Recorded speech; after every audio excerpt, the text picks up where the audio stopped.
Hi friends, మా washing machine అయితే పాడైపోయిందండి. ఇక నేను బట్టలు అయితే చేతులతోనే విండుకుంటున్నాను.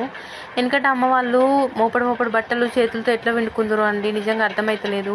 నాకు ఈ బట్టలు విండడానికి ఒళ్ళు నొప్పులు పెడుతున్నాయి, అంటే ఒళ్ళు బాడీ పెయిన్స్ వచ్చేస్తున్నాయి. సో అమ్మ వాళ్ళు అయితే చెద్దర్లు, బెడ్షీట్లు, బట్టలు అన్నీ చేతులతోనే విండుకునేదండి. సో నాకు ఇప్పుడు అర్థమైపోతుంది, మనం మిషన్లకు ఎంత అలవాటు పడ్డామో. అప్పుడప్పుడు చేతులతో కూడా విండుకోవాలండి. మిషన్లో విండే కన్నా చేతులతో విండుకుంటే మురికి ఎక్కువ అంటే మంచిగా మురికి పోతుంది. కాకపోతే మనం ఇక పిండలేం కదా. సో నాకు ఇప్పుడు అర్థమైందండి, బట్టలు అప్పుడప్పుడు చేతులతో కూడా విండుకోవాలని. Okay, thank you. Please subscribe my channel.